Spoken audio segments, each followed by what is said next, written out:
So let's actually just start with a really light, easy question, which is why is it? And I want to start with Donna in particular with this. In your experience, why do you think, good intentions or not, that HR in particular finds themselves sabotaging what is in front of them? They're doing more harm than good, overcomplicating it. What is it? What is it that exactly creates this bubble of messiness when all you're trying to do is help people?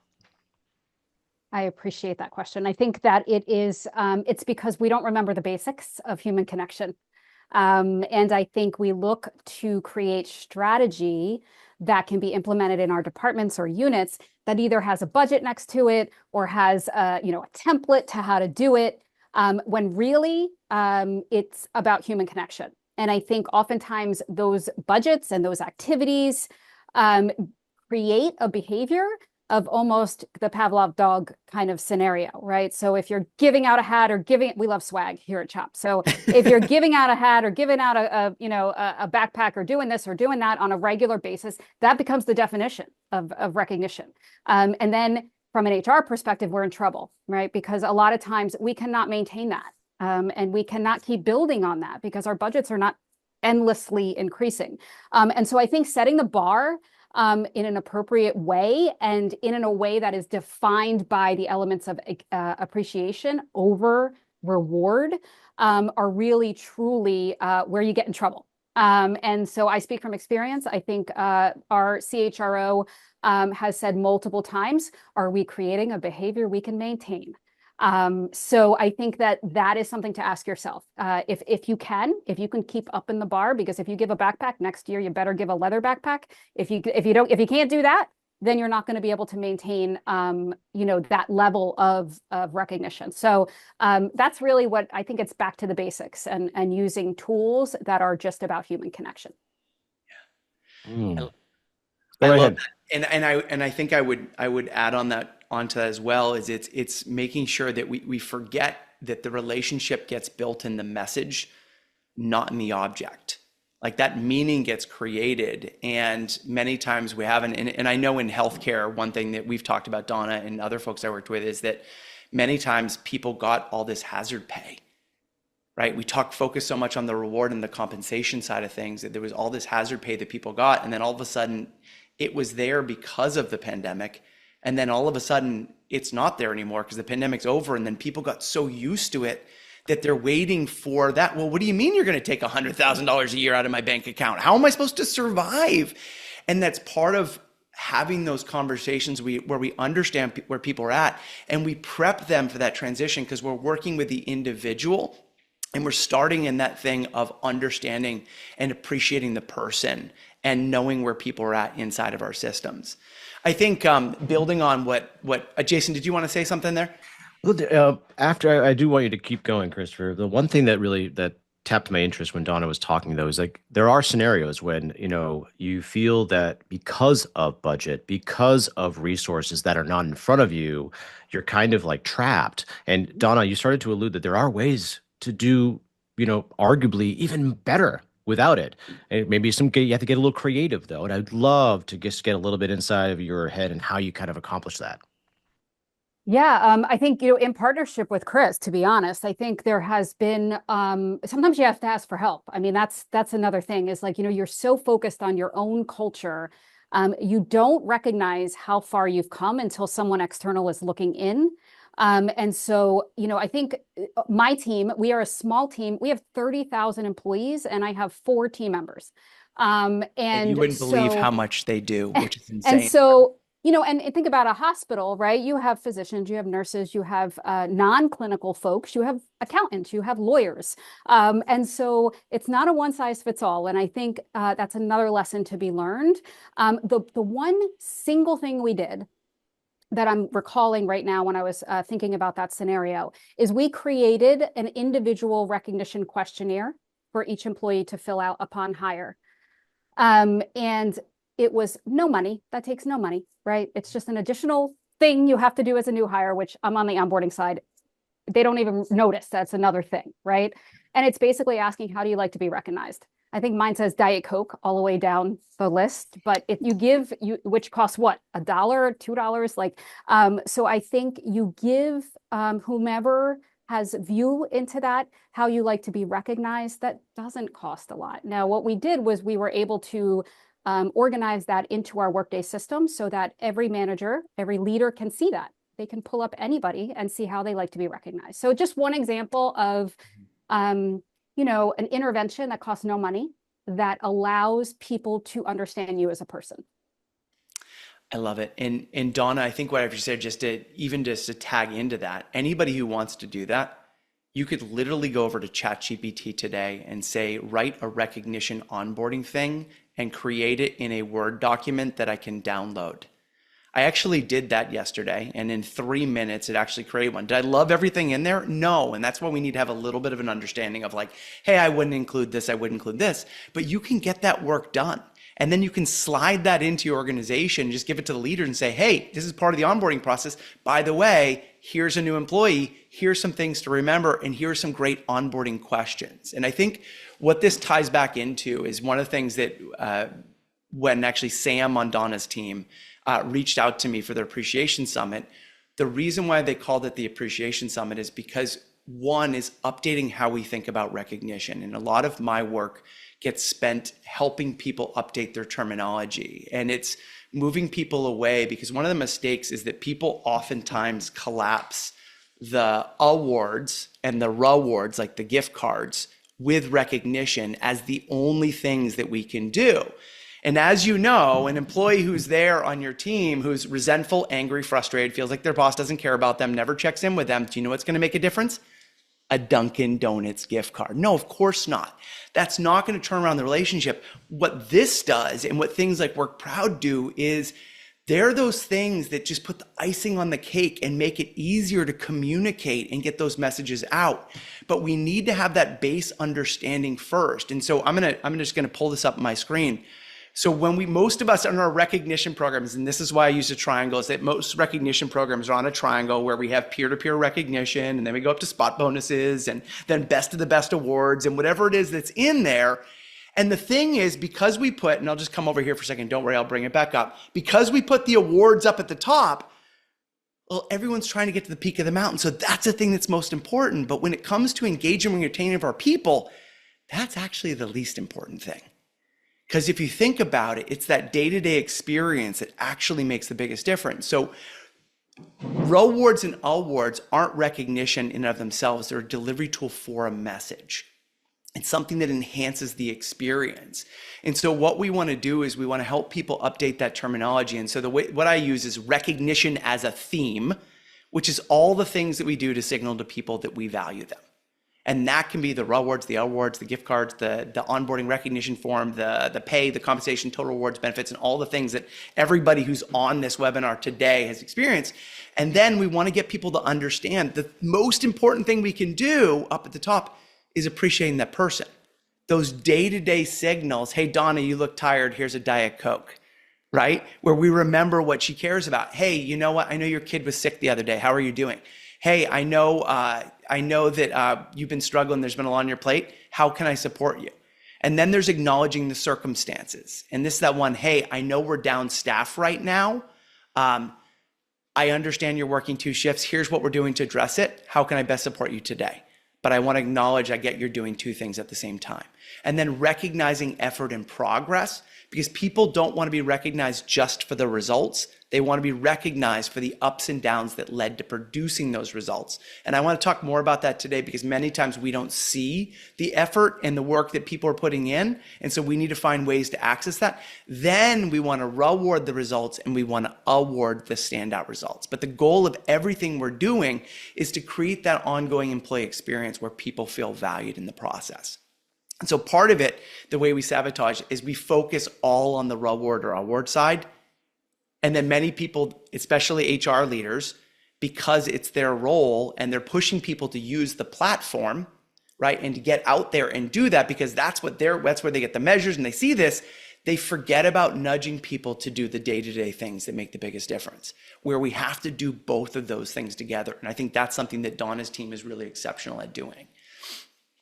I love that. And then I just want to ask Dawn a little bit. So, kind of taking that a little bit further is the idea of, that, hey, here's a Coke, because you mentioned you love Diet Coke, like that kind of a thing. That's a Dawn, I'd love to get inside your head, and Chris too, like in terms of like how you guys figure out a way, like when you are dealing with several tens of thousands of people, there has to be a system, there has to be a process. But how can you do that and keep that cycle flowing, but also make it feel personal? And make sure it is personal, and make sure it is like, hey, Donna, you could use a Diet Coke, not because the system told me 3 months ago that you like Diet Coke and it's been 60 days and now you need a Diet Coke. There's something about it that can humanize that and say, hey, Donna, I know you want a Diet Coke. I'd love to hear your thoughts. Yeah. I mean, it's a great question. It's an age-old question because some people just do this instinctually and some people do not. So we are all people. We are all human. I am a relational person. So if I hear you like a Diet Coke, I will remember that a year later. But I don't think that it's a reasonable expectation to hold everybody accountable for that. And so, you're coming together with all sorts of different personalities, and, learning abilities. And I think what has worked the best for us is performance supports. So when I say performance support, it's in real time. What can I access, right? In real time, not go to this training class per se, or it's not about having the tools. We have the platform, right? You're talking about wonderful platforms that do amazing work for you. But if the behavior isn't changing in the moment, it needs to change. The platform won't get utilized in the appropriate way either. So I think, I think socializing that a platform is one way. If you haven't created the connection, the human connection, it means less. If the connection is there and then I get something from somebody that I know I just connected with, it means so much more. So again, basic needs of people, human connection, and you do that in a way that's comfortable for you. So I train leaders on how to make this work, right? And some leaders are like, I'm just not a people person. I'm a scientist. I'm a researcher. I'm a surgeon. I don't do this well, and that's why I do what I do for a living, right? And so what do we say to them? We say, use the people on your team that are good at this. Ask them to remind you, ask them to be your kind of your cross check, we call it at CHOP. But I think it's about utilizing people's strengths, and you better believe you have people on your teams that have those strengths. So it's about elevating that. You don't have to recreate who you are. You don't have to change your personality. It's just utilizing the people who can do it well, I think. I love it. And I want to build on that. And I think what Donna just shared is we need to know the people that we're supporting, and we need to know that they're all different, right? That idea that there's not one way to do it, and we have to understand that. And then we also need to understand, I work in healthcare. Well, I work in every industry. I've worked with oil workers, and I've worked with social workers, and I've worked with across the board. And I think that one of the things that we need to get is to understand, I find that many times if we're trying to change the behavior around recognition, we need to help people understand why they're so uncomfortable with it. So many times we're trying to launch a rocket without understanding gravity. And I think Donna just kind of called it out there. Hey, I'm a doctor. I don't do this people stuff. I went into research for a reason, right? I want to just follow a model. And I think that's why many people, by the way, fall back on our recognition and reward platforms, because there's a checklist to follow, there's a sentence of things to fill out. So knowing that, we need to create, and I want to go back to Malcolm Gladwell's, there's not one spaghetti sauce, there's spaghetti sauces, if you ever saw that model, because some people like thick and chunky, and other people like it runny, and some people like it sweet, and some people don't. And so knowing our users, we want them to have this behavior, we have to make it easy for them to do it. And so one of the ones I do, and I wrote an article in HBR, it's called A Better Way to Recognize Employees. And this introduces the concept of reflective recognition. Because many managers are really uncomfortable to try to come up with the right thing to say. And I don't want to say it because they're going to think I'm manipulating them, or I want something for them, or I'm asking for something. And I spend a lot of time cleaning out that background relationship to recognition so people feel free to do it. But once we do that, we need to show leaders that if you really want someone to feel valued, it's not what you say to them that makes the biggest difference. It's what you invite them to say to you. And so by showing leaders, just by asking a question, hey, I don't know what you've been working on lately. What have you been working on that you're excited about? And then inviting them to share. Then all of a sudden, just asking a question, I can do that. Hey folks, what are folks people like proud of? I just released a video on my YouTube channel today called the 3W End of the Week Ritual. And Don, I don't know if I even shared this with you. I think I found this after our last program. I talked to a leader and he was sharing that he goes, at the end of every week, this was a guy who's in the military out in Ohio, and he goes, I just ask people 3 questions. It's all military folks. I ask them 3 questions. What's one win? What's one wall you're up against? And what's your plans for the weekend? And he goes, when I did it at first, nobody wanted to answer it. And now we do it every single week, and everyone goes around in under a minute and shares, here's a win, here's a wall. And what people share, maybe a personal wall, something like this, but here's what I'm struggling with right now. Do you need any help?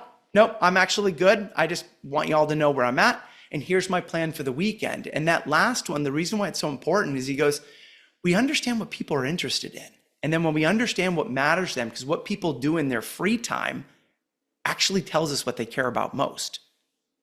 And just by asking that, we stay connected as a team, and it's just turned into a ritual. Donna, you look like you just came on to share. No, I just something came to mind. We've all been mulling over the new Gallup study around recognition, and I think the poignant just piece of that research is that recognition has to be more than just work. It has to be about more than just work. If it's just about a project, you aren't cutting it, and it's not deepening the relationship between employees or between supervisors and employees. So when you were saying that, Chris, what I'm thinking is we use a tool called What Zone Are You In? Okay. So it's a red, yellow, green. What zone are you in? But it's fair game to say I'm in red because my child's sick. It's fair game to say, that I had a really tough weekend, and it doesn't always have to be about a work thing. And so what we do then is leverage our platform to recognize for care and compassion, not only for thank you and you did a great job, but oh my goodness, they just shared that they were in the red because their mother was diagnosed with a disease. And now we can use our platform to reach out and send a private note saying, we're thinking of you, right? So recognition means that as well. And I think that that's another expanded definition. But all of the research is showing that you have to make it about more than work. It has to be about the person. I love that. Oh, go ahead, Christopher. And so I have to just keep on building on what Donna just shared right there. And I think that getting leaders to understand, because many times people are hesitant to recognize because that person is not doing their best work or they're not overperforming. And it's rarely extraordinary that we show up and just do our job. But what is extraordinary is showing up and doing our job with everything else we're dealing with. I was running a workshop for a group, and one of the things that I do, and this is something, by the way, a concrete takeaway, is when you get onto a call, always ask, what were you doing 5 minutes before the call? And especially when we're in this virtual world, but even in person, it reminds us that we're coming from something and that we're going to something afterwards. And then I also ask a question like, what made you smile recently? And it reminds, in a workshop I did, it was like the first week of the year, a guy goes, well, my mom has dementia and all she wants to do is eat Happy Meals now. And so just by that person sharing it, what we all saw, if we were paying attention, is he's caring for his mom who has dementia. And right after that, he goes, it was a really rough break. This is what I'm dealing with, what's going on. And he's the CEO of a company. And him sharing that was an invitation for other people to share. And to build on what Donna just shared is when we connect as human beings and we feel seen and we feel valued, right? We have the kind of relationships to show up. And when friction happens, we understand that, you know what? Donna may have just snapped at me 2 minutes ago, which she would have never have done, of course.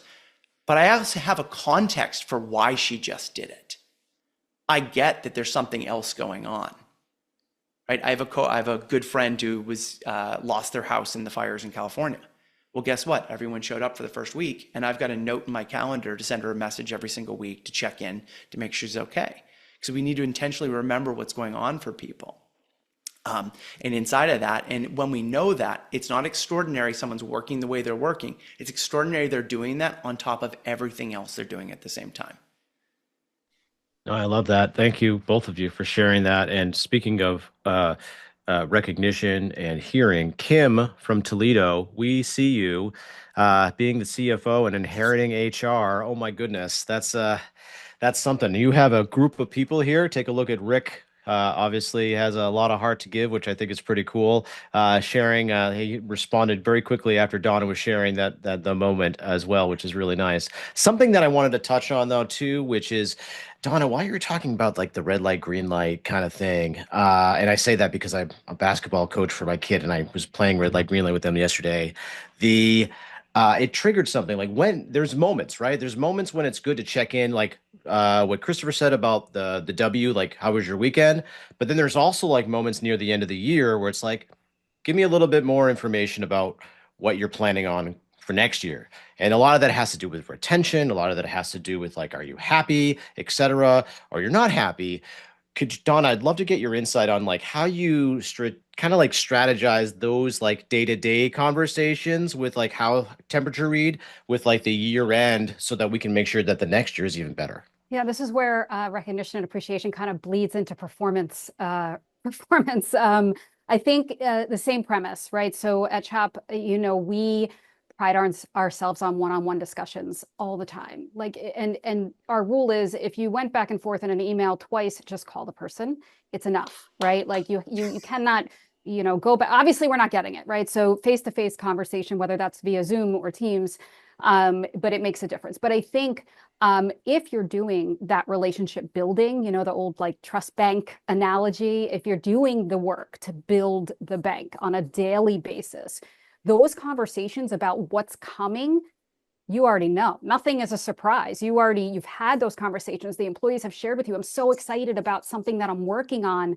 And then all you have to do when you're planning for the next year is create goals around it or metrics around it. But you know what the content is, you know what fills their cup, you know what is the desire to move their work forward, because you're having those conversations. Because if you're building that relationship from a recognition and appreciation standpoint, you're killing two birds. Like it's a very easy, seamless. We work with our business partner team to suggest to managers when you're doing these one-on-ones, wrap around the appreciation and the recognition, right? And talk through some things that you're proud of, because once you get to that performance review time or you get to that end of the year time, it's an easy conversation to have.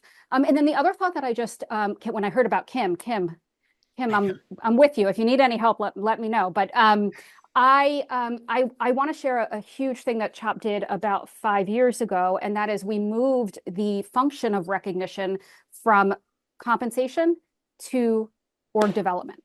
So in the past, many organizations had the function of recognition tied to reward. And so then it fell within the compensation programs within HR. And our CHRO made a kind of bold decision, right, to say, wait, we're going to move it out of that bucket and we're going to put it in the org development vertical. And that spoke volumes to what recognition is. It kind of detached that dollar sign with it. So I think that that's an important thing to share as well. Okay, so I think the name of this session came because I made a comment about that to Jason originally, because I said one of the reasons where we unintentionally sabotage is because, and I speak at a lot of HR conferences, and I'll ask people, hey, who here has a recognition program? And then they'll raise their hand, and I go, who owns it? And people go, HR, Comp and Ben. And I go, what message does that send to people about whose job recognition is? And many times leaders think they're participating in a recognition or compensation and benefits program, opposed to recognition as something we own. And it's a program that I have access to and tools I have access to be able to do my job as a manager better and easier. And that where it lives within our organization, it's such a key thing so that the managers realize, wait, oh no, I did the recognition thing. I submitted some points in my system. I gave a gift card out. I submitted the 17-page awards program nomination system into the thing. It only took me 7 extra hours to do it. And so it overcomplicates it. And then people are left thinking they've checked the box, where that's something that just takes things up a notch. And then the day-to-day conversations, we often spend all of our time emphasizing the platform and those activities and our rewards and awards program, which is an important thing. And it's a key thing. My wife today, just 2 minutes ago, hit her 3-year anniversary. And she said, my boss remembered today and told me and did this. And it really made me feel special. That's awesome. And that's critical. We do that. We also need to spend as much time nudging people to have those day-to-day conversations. And Donna, the last thing I want to kind of tie into what you shared is that showing people we can do this in everything we do, and it's how we drive target behaviors. One organization I worked with last year is like, hey, we have these 5 target behaviors we're using this year. Can you create a video around the role of recognition and emphasizing target behaviors? And if you think about what we recognize gets repeated, so if people are clear, but the problem is leaders don't know what innovation or compassion look like in observable behaviors. Yeah, we want innovation. Okay, I don't even know what to look for. So what does innovation look like in our nurses? What does innovation look like in our warehouse staff? What does innovation look like if we've got a call center? And then having them pick out their A players. What is it they do that represents innovation? And what does it look like in an observable behavior? And then have them pick that one behavior and then just call it out. And calling it out can just be a fist bump. Hey, I saw what you did right there. I saw how you just answered. I just overheard your call. And the way that you solved the problem and you listened is exactly what innovation looks like in action. And guess what? They're likely to do that behavior again. And one of the best practices in recognition is you have to do it immediately. You cannot wait. Don't let them build up. If you see somebody do an awesome job in a meeting, every recognition kind of awareness presentation we call them road shows around the organization. We talk about that. We talk about pause and do it in the moment. Because we are all so busy, and you let that moment go by, and the meaning of that recognition starts to go down. So definitely something we try to do here is in the moment. Yeah, and when Donna says the roadshow, one thing that I want to call out that they do is, I think at CHOP, or not, I know. And by the way, you need to follow Donna on LinkedIn, and Lauren on her team, and Sam and Dan. And the reason why is that small but mighty team they have. Donna, how many people are at CHOP? 30,000. 30,000 employees. And so that small team right there, what they do that I think really stands out for me is they organize these events like the Appreciation Summit and the Wellness Summit that I got to attend. What they do in between is that they are constantly reminding people, because they're out there and showing people what they can do, whether that's through sending email messages out, whether that's text messages, whether it's nudging people with the platform, and then showing up and moving around. Like they did something, they're in Philly, so regardless of which team you care about, they're going to be Eagles fans there, right? And so they had the Eagle actually show up on site. I am not an Eagles fan, but yes, they are all Eagles fans. Yeah, okay. So anyway, but like they had the Eagle come in and people could take pictures with them, and then there's other stuff going on, but they're doing concrete things to get people excited about their work and celebrating. And there's little nudges and reminders all the time. And that's a great point to bring in about the platform. So Eagles, right? Going to the Super Bowl, like Philly fans are serious about the Eagles. And all we had to do was ask the Eagles to bring a hot dog truck to CHOP. And they had these green hot dogs, and people thought it was like the best thing in the universe. It didn't cost us anything. They donated it. Because they are affiliated with the Eagles, right? So they want the Eagles name out there. They want that happening. What we did was say, if you went out to get a hot dog with somebody, send them a thank you. Send them something. We say bravo, you have your own language, but send them something saying it was so cool to have a hot dog with you, or, go Eagles, or whatever you want to do, but you want to ride that high with the program or with the platform. And we just did that last week, and it was a really raving success. Like, I think they got rid of like 3,000 hot dogs. So it was a lot of fun. That's awesome. Jason, it looked like you had a question you wanted to ask me. Well, yeah, or maybe the questions came in. This is fantastic, and we're gonna hop over to Q&A in just a few minutes. So if anybody that is listening and has a question, please either put it in the chat or put it in Q&A. I see that some of them are coming in, which is awesome. Yeah. But one thing I want to touch on before we go to, like, let's say our last 2 questions is, if I'm hearing Christopher and Donna correctly, it sounds like in order to do the hot dog experience, in order to send someone that Dunkin' Donuts card, in order to make that Diet Coke matter, there's a constant cycle of things that need to be happening in the background because we are talking about 30,000 people, right? So that needs to be in place. That spoke needs to be running and going, and that should allow you to some extent to free up a little time to have more human visibility into what you're doing. I would love to get both of your perspectives on how to accomplish that or what you've seen work, where it can get challenging, and how to make that work. And I'm really thinking a lot about, I think it's Kim, yeah, who's probably thinking about that too. Yeah, I mean, I can start by just saying how we have chosen to create a culture where recognition is repeated, right? It's always happening. It's always happening. So we divide our recognition strategy into 4 quarters. Something is always happening within those quarters. So, for instance, I mean, I'm opening our new strategy. So, in the winter we have a Cheers to You winter appreciation. We have a spring fever, and we use the Philly fever thing. We have the Cheers to You summer days, and we have Cheers to You holiday gratitude. So, like throughout the year, under those categories, there are different things happening that will reinforce recognition. So Chris said he came to our summit. So our summits are on 2 of these quarters, right? So there's a summit about well-being. There's the employee well-being. There's a summit about recognition, appreciation, diversity, equity, inclusion. There's summits around things that are important to human resources. And so we put that within it. But we basically structure our strategy in quarters. So you're never without something. And somebody always knows, oh, next quarter, we're going to get this, or we're going to have this experience, or we're going to get to do this with our managers or colleagues. And so it's always something happening in the background.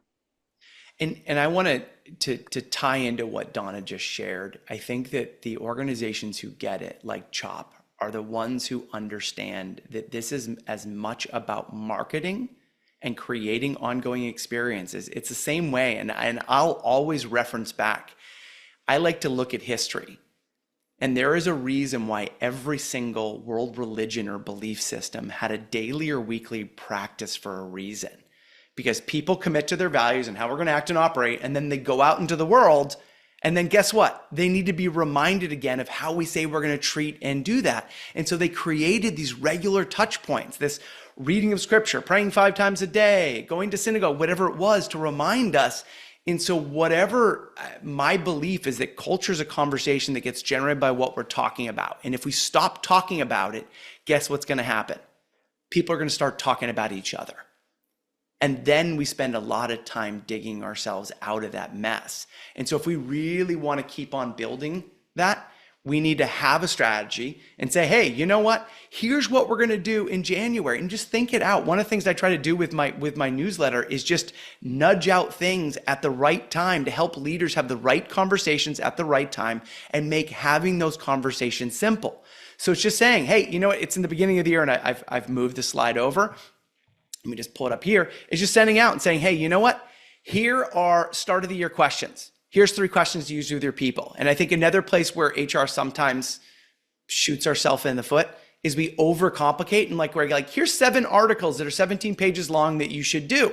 No, drop it in ChatGPT. Give me 3 bullet points and 3 things I can act on. I'm busy. So just, hey, here are 3 questions. Just share over those 3 questions, okay?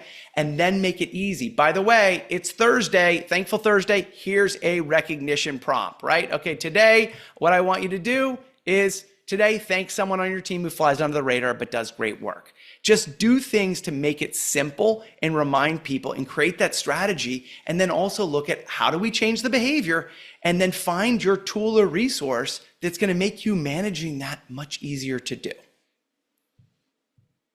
Lovely. Real quick, if anyone is like me and has a couple of kiddos at home and you want Crazy to... hat. Sorry, I just saw Donna. Yeah. Oh my gosh. So wow.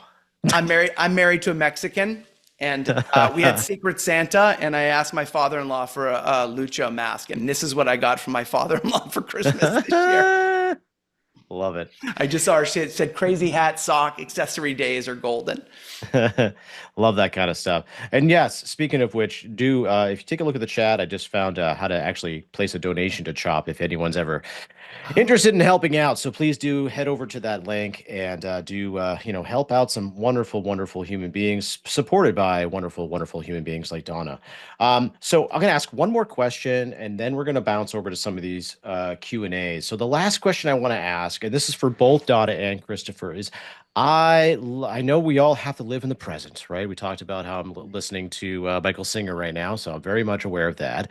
But at the same time, what is in the future? What's next? How do we take engagement to the next level? What are the things you're seeing on the horizon that are going to kind of be a game changer in terms of like making people feel more appreciated? Or is there an expectation that's changing or something, et cetera? I'd love to get your feedback on just what does it look like? What does it look like out there? Donna, why don't you start? There's a little joke on my team that, if we give silver, they want gold. If we give gold, they want platinum. If we give, like, there's always this bar that's really hard to maintain. And that, to be honest, is what keeps me up at night, is that we've set a sort of a bar that might be too high. Because we never know what situation financially we're in, and we never know what situation health wise we are in a crisis, right? So the future to us is about stakeholder buy-in. The future to us is about making sure that we have the voice of our employees always. So what we have done for the future is we just started. Lauren O'Donnell on my team, who is amazing, runs what we call the Recognition Center of Excellence at CHOP. This brings together all people in the organization that have an interest or have a responsibility as a leader to do recognition and appreciation as a part of their job. And so that's what the future looks like for us. We are at a point now where we need to hear from them. Right? It's not about us, it's about them. And I think maintaining that consistent dialogue with the people that are actually doing the work. If nurses are saying our schedules stink right now, so we might show up with pretzels, right? But we wouldn't know that your schedules are bad unless we had that meeting and we knew that we were stressed out, right? So I think it's about listening to the people, especially when you have such a large organization like we do. Creating a platform to get the voices heard is really the number one thing for us. Yeah. And Lisa in the chat just said, I feel like grace and empathy are important themes right now. And the part I did share that my background is in international conflict resolution. And I spent a lot of time getting people who weren't talking to talk. And if you're in the US, and I don't want to assume that, we're in a very divided place right now. And I think that the thing that people are craving more than anything, we are in a world where we can get things done so much easier for us. We can click a thing on our button, click a thing on our phone and instantly have food sent to our house, groceries sent to our house, anything that we need. And I think inside that world where we're constantly distracted, people are just craving human connection and being seen for who they are and what they contribute. And so I think that right now, whether people know it or not, is they want to be in shared space with people and have meaningful experiences. And I think that's either with people in their life, because I think many times our jobs suck the life out of people, and so they have no life left for their families. So creating work environments where we feel fulfilled, and so when we go home, we can extend that fulfillment to our families is part of it. And I think there's also too, how do we create experience at work where we build those deep relationships, where we feel connected? And I think that after the pandemic, with the divide right now, I think helping people have those conversations that matter most and helping people learn how to connect with people in the same place. And we remove that anxiety, remove that digital divide to help people build those meaningful relationships is, I think, where we're going. And I think that there's so many things that have us going the other way, and helping people just close that out to design those meaningful experiences is going to be key. Wonderful. We are about to head over to the Q&A section really quick. Before we do that, whoa, thank you, Michael. I don't know if you just saw that, but that was super nice of him. CEO of WorkProud just did a $500 donation to CHOPS. Thank you. Very cool stuff. Well, thank you, Donna. I mean, geez, this session has been amazing. And just from looking at the chat, it's like, It's no question that you're remarkable at what you do. It's just no question why, Christopher. It's just so like we need Donna. I'm even slacking my team going, she's amazing. So anyway, so this is great. Really, thank you so much. Thank you for Yeah. having us. It's our pleasure. Before we jump into Q&A, I just want to quickly touch on one thing, and that is that in February on the 20th, we have a absolutely incredible panel coming up, a ton of CHROs, and we're going to talk about one thing that is just really, really relevant and wild, which is how do you lock in those first 90 days when you hire someone? Because that is a very important time. That is the make or break time, folks. And I'm sure all of you are nodding your head like Donna is right now. And if you can't get that first 90 days to be a complete success, you've got some work ahead of you and a lot of resources and budget that's going to just go right out the door. So anyway, I wanted to share that. I'm excited. We do have a really incredible study called the WorkProud study. If you just do a simple Google search for that, I'll also put it in the chat while we're doing the Q&A. This study is remarkable. We worked with this really cool gentleman, Dr. Rick Garlick. He did this study on just exactly the impact of pride in the workplace and how you can actually say, instead of saying, doesn't it feel nice to feel proud and all that, you could actually map it to ROI. Wouldn't a CEO like to hear that? So we can talk about that too. Jason, Yeah. is that the one that has the stat on the decrease in retention in it? Yes. Yeah, sorry, not decrease in turnover. I think I it's know one of I the know best you ones. meant. I know For you meant, yeah. everybody on here who's trying to justify spending in budget on recognition, it's one of the best stats out there, because the turnover rate decreased from 58% down to 38% when people were recognized once a month or 16 times a year. It's a real thing. It's a real thing. It's amazing. And it's something that just like it gives us kind of like the warm and fuzzies to talk about it. There it is. WorkProud. Thank you for sharing it. It's already right there. You can download the report. Would love to get your thoughts on it too, because we're in the process of doing our next iteration of a report. So if you have any feedback, please reach out to me. Let's get into the Q&A. This is why we're here. Donna, I'll start with you. This is a great question, especially knowing how many people are in shops. Like, how exactly do you get that many people to be even on board with something like this? Like, how do you get daily recognition to be a thing and have it be effective? And is there a way to create virality I can't even say the word right now, but how do you do it?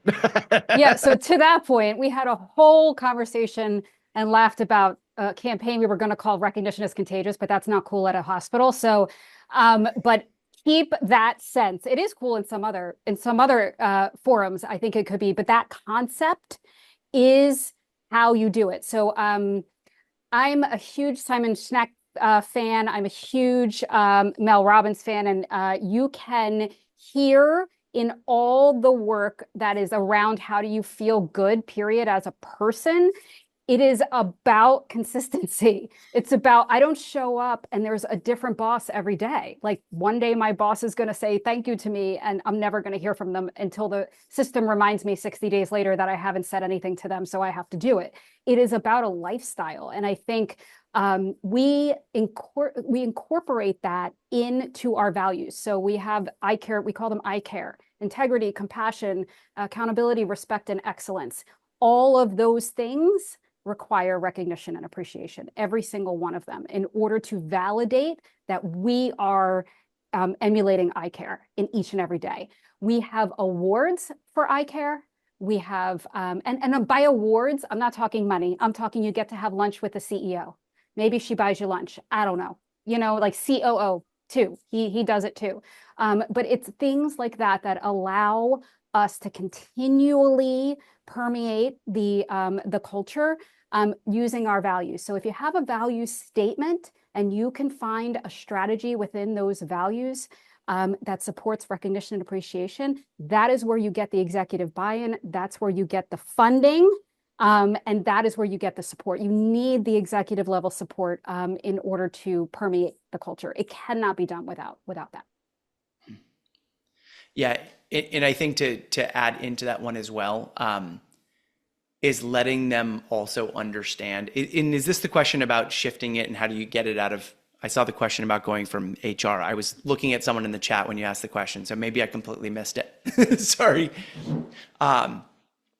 Jason, remind me of the question before. Yeah, it's all right. It's just, how do you actually get people on board with recognition in the first place, especially when you're dealing with tens of thousands of people. Okay, perfect. So the thing I want to add to that, also stop talking about recognition. And I know that's going to sound counterintuitive, but one thing within the organization is get senior leaders, instead of telling them and talking about you should recognize your people more, give them ways to do that. So one thing that I did, I was working with, I think it was Wayfair, and we did something for the senior leaders. And we just said, I just introduced the concept of, hey, in your next town hall, just invite people to give shout outs for people on other teams who really supported them this week. Senior leader went and did it in the next meeting, and my client actually told me the next day that the senior leader did it. 5 people gave shout outs, and then all of the directors in the next level down did the same thing the next week, and then the next one did the same thing the next week. Give things that people can do that are easy and show to the senior leaders. And I think in HR, you're actually a C-suite choreographer. Your job is to give the senior leaders those simple things that they can take action on. And then once those people take the action and they get a positive result, guess what? It's reinforcing. Hey, you know what? Maybe I'll call for shout outs in my next meeting. And so give them those things that then trickle down, but start with your senior leaders and get them on board and understanding their role and understanding that it's not just about the reward side. And instead, hey, actually, when you walk around, and I worked at somebody I interviewed who was over at Delta ground crew member. And he goes, the Delta flies into town, the senior leaders come into the break room and sit down with people for 10 minutes. That's it when they're flying through town. They're like, nothing had me feel more valued. Cost nothing, but 10 minutes of senior leaders' time. So make it easy for the senior leaders and then train the managers in the behavior so they understand all the things that they can do on the day-to-day, and then give them the tools to be able to make doing it easy. I love it. We're going to ask one more question, but something I want to share with you all is this right here. And if you're like me, you're going to do this and go, I can't click on it. Oh no, don't worry. I'm going to email it to you. So you're going to have access to how to get in touch with Christopher and how to get connected with Donna and her team, etc. All of that will be right in front of you. Last question, and we'll go in reverse order. We'll go with Christopher first. Let's call this the forgotten folks. Is like, if you're going to do something to get that spoke running, if you're going to get the wheel running, well, how do you get dev involved? How do you get IT involved? How do you get them on board and excited to do this thing? What does that even look like? And, I saw both of your heads nodding, and I'm assuming that on the other side of this session, you got a lot of heads nodding too. It's like, I want these people to be my best friends, but I don't feel like I'm their best friend right now. How can we get that to change? I think the big one, if you want to take your slide down right there, Jason, is I think the big thing is that, like Donna said, it's consistency, and then we need to invite them in. We often forget about those quieter voices, and that there's a snowball effect happens when we nudge recognition and somebody gets recognized, even informally and even on the platform. What happens is they start doing it themselves.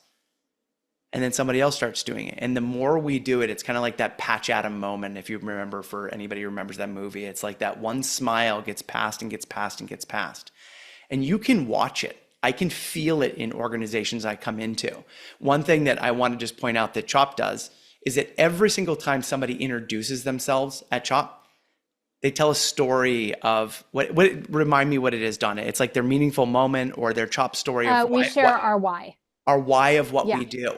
And why are we here? Yeah. Why are we here? And then somebody in finance was telling the story of having cancer as a kid. And then somebody that my cousin had this and my kid was treated here. Or I was working over here and I felt no meaning and I came here so I could feel like that what I did made a difference. And when we have those conversations and we spark things to like nudge people to have those conversations, like just sending prompts out, those prompts are the triggers that get people to act. And so we just need to keep on nudging those little reminders out, keep it on people's radars. And when we do, what happens is slowly over time, people get involved and then they realize, this ain't so hard to do. Wonderful. I'm glad Chris mentioned the why, because that's the answer I was going to give. So any session we do, so I also oversee onboarding and acclimation, welcoming to the organization. And that's the first thing we share is our why. Day one, I ask every single person to share why they are at CHOP. And sometimes people feel like, oh, I'm just an accountant. Like, I don't have this like deep why, right? And so the honest truth is, by them sharing that they are here because of the mission, it is connecting us, whether, it's connecting that person, the accountant, to the nurse or the surgeon, because they have that in common. And so I always feel like I have a gift working at a mission-driven organization, because you can do that. But prior to working at CHOP, I worked at a for-profit law firm, and we were able to do that there as well. You have to find the commonality between all of your employees to connect them all. And that could be your values. How do I connect to my values and then let them share that?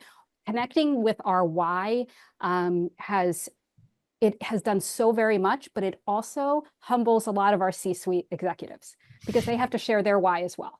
And we don't give them an out. Everybody has to share their why when they get on a call with people they don't know. So I think that it's just another way for human connection. So IS, finance, supply chain, legal, all of those people, that may say, we have a job to do here and recognition isn't our job. We're kind of slipping it in the back door. Like Chris is saying, we're not calling it recognition. We're just asking you your why. But it's encouraging the behavior. Amazing. Christopher and Donna, this was outstanding. And for everybody that's on right now, yes, you'll get a recording. Yes, you'll get access to how to communicate with these wonderful human beings. I can't wait to just hear and see about what's next to come for CHOP. And go Eagles. So I am an Eagles fan. For the Super Bowl, I'll be an Eagles fan. Yeah. Thank you. Love it. Thank you all so Thank much. you. Have a Thanks wonderful for having day. us. You got it. And if there was any questions that weren't answered or there's any follow-ups, reach out to us. We'll make sure it gets in front of Christopher and Donna's mind, and we'll go from there. Thank you, folks. Connect on LinkedIn if you have questions or anything like that. Thanks for having us. And Jason, great job bringing this together and making it easy for us to participate today. So That's all what it's all about. Let's have fun. Thank you. Awesome. Take care.